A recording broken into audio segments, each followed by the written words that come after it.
Hello, statistics students. We're going to play around with conditional probability. Now, keep in mind, it's a small part of everything we're learning, so if it doesn't make sense yet, don't worry about it. It's a small fish in a big sea of stuff. So I've got a problem for us to look at from the book. So this is similar to the one that's assigned for homework.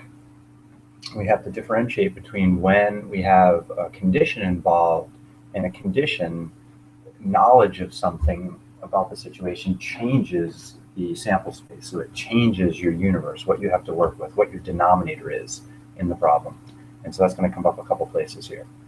So a field poll survey reported that 61% of California registered voters approved of allowing two people of the same gender to marry and have regular marriage, as well as apply to them. So they approve of same-sex marriage. So that's down here, C. California registered voters who support same-sex marriage. Okay. So the probability of C is 61%. So in this whole problem, our sample space starts off with Californians that are registered voters. 61% of them approve of same-sex marriage. Among 18 to 39-year-olds, again, California registered voters, that's our sample space here, the approval rating was 78%. So notice that's a higher number than the 61. So that means of this 61%, 18 to 39-year-olds, 78% of them approve. Okay. So we have a condition here. So on the condition, it's an 18 to 39-year-old. We have 78% approval of the same thing. So that's a different sample. It's a subspace of this sample space, so a subset. 6 in 10 California registered voters said that about the constitutionality of California's Proposition 8 was either of them. Right, so that would be B down here. California registered voters who say Supreme Court's ruling about the constitutionality of California's Proposition 8 is very or somewhat important to them. Okay, so of the California registered voters, 6 in 10, 60% of them are somewhat to very in favor of. I think that ruling is important. All right, what next? Out of those California registered voters who support same-sex marriage, okay, so of this 61%, so it's condition, right? Changes our denominator. 75% have said to them. Okay, so given that they're in this group, probability that they're in this group is 75%. Okay, so again, that's another conditional probability. Okay, so it changes our denominator, and so probabilities will look different in that regard. So they want us to find some things. So what is the probability that if we randomly select a California registered voter, what's the probability that they support same-sex marriage? So that would be our 61% up there. So this equals 61. Okay. B, California, what's the probability voter that they ruling is very somewhat important. So that was 6 in 10 California registered voters, Proposition 8, somewhat important. Okay, so 6 in 10, so that would be 60%. All right, doing pretty good. Okay, so here, the given information, so our knowledge about the situation is right here, so A. So given that they are a 18 to 39-year-old voter, what's the probability that they approve of same-sex marriage? So among 18 to 39-year-olds, so given that we know they're in that age group, they have a 78% chance none of them will vote for same-sex. So that right there, so knowledge changes things. Okay, here the condition is that they are one of the California registered voters who support same-sex marriage. So given they're one of that 61%, what's the probability that they support? So again, we have a small of that smaller group of people. Let's that's in here somewhere. Let's see, that's the last statement. Out of those California registered voters who support same-sex marriage, so given that information, 75% of that group, so again, we're talking about 75% of a smaller group, not also supports Proposition 8. I think it's important. So this one right here is the 75%. So again, in words, what is C given A? Okay, so I might say, knowing that the number is 18 to 39 years. So what is the probability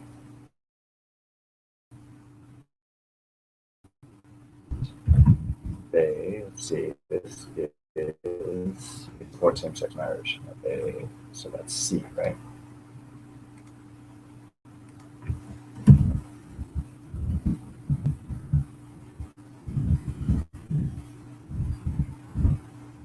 So that's my take on it. So, different things we use to know something.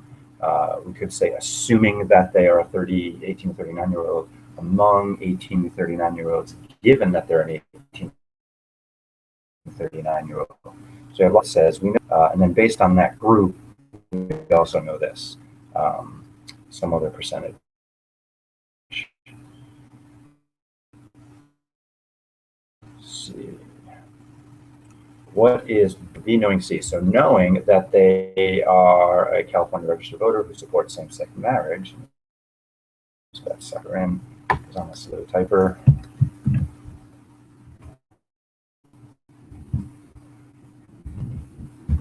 That they are a California registered voter who supports same-sex marriage.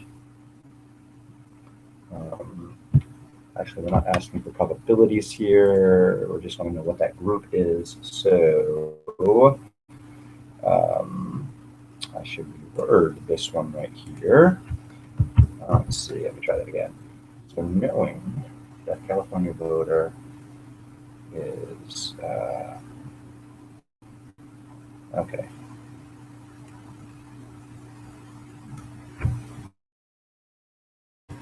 Sex marriage, simple enough. Okay, so again, knowing in the next one, they are a California registered voter who supports same-sex marriage. That's C. They also believe that Proposition 8 is somewhat. Okay, so copy that. So knowing they are a California registered voter who supports same-sex marriage.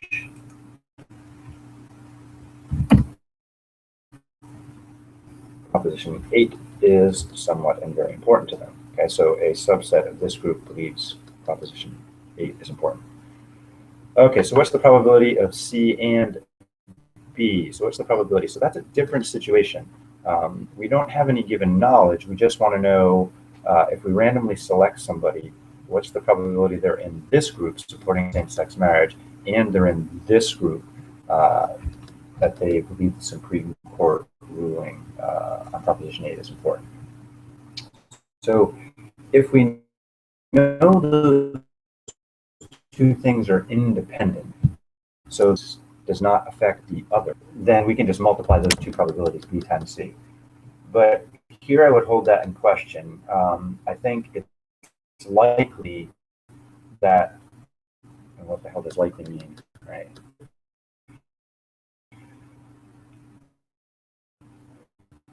That someone for same-sex marriage also in Proposition 8. Some overlap there. Now that's different than being mutually exclusive. My thought here is that B and C have voters in common. However, an opinion on this may sway somebody's opinion on that.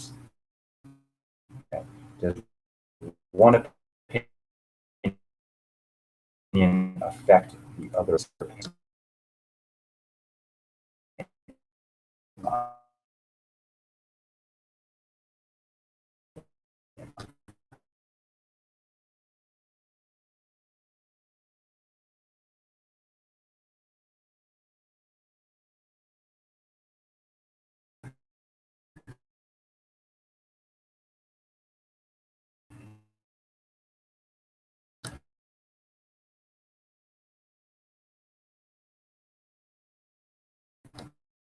the slightly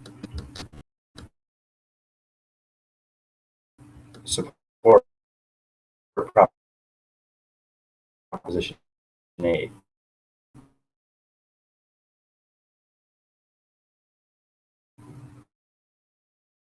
Here.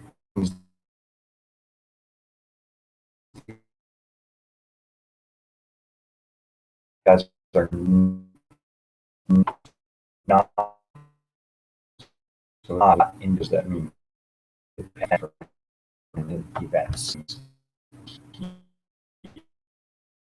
here. So supporting proposition 8, knowing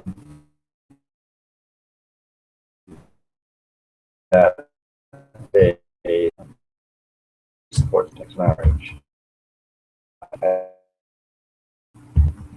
that they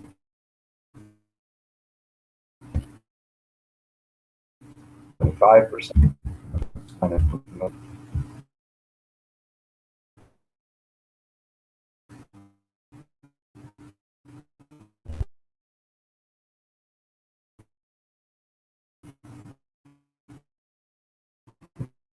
so I want 75%, 60%. I'm going to divide that by 100.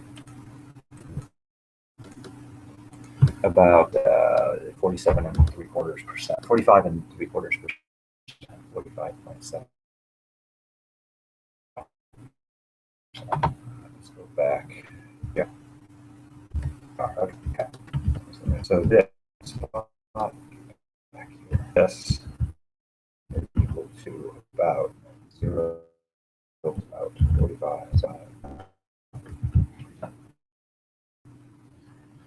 All right. So again. So looking back up here, the B given C. Let's look at that. That's 5% in the description, how they describe it. Okay. Also, our description 8 is so if we want to know the exact group of people, so this is talking about that means 70, and so it's about 70 to 61%. 61% so about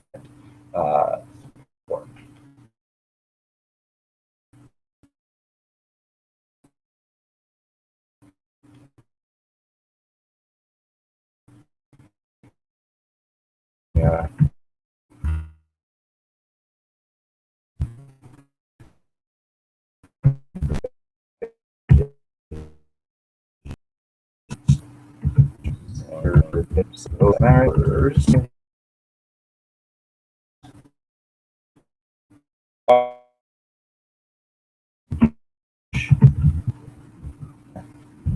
They may support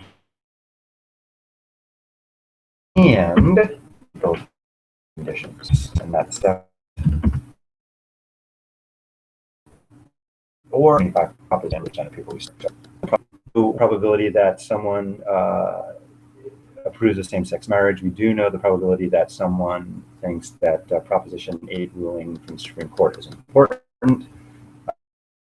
Those probabilities together, 121%, which is impossible because you can only have a population. You can't more than that.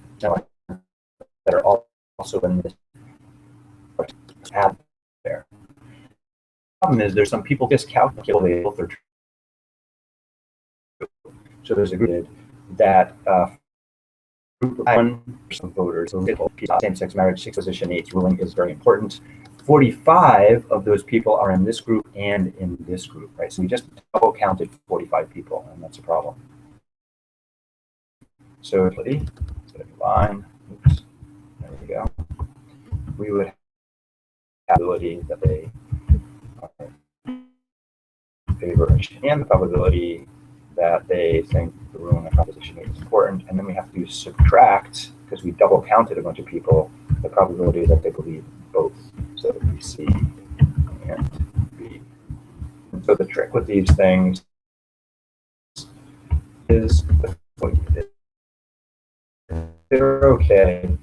We just have to think about thinking about the popular. And these are always difficult. And so again, we believe that is 60%. And there's the first one. Plus proposition 8 people minus the probability they are interested in both, which is 45.75. And so we do that arithmetic and we get a new number out of that. So which that's going to be roughly 96-ish%, which makes more sense. C and B mutually exclusive. So do C and B have anything in common? So what we've discovered here is that they actually do have some, because they and means people think different things on both of them. So independence, which was up here. Okay. This knowledge there changes the probability. Knowledge changes the probability things are not independent.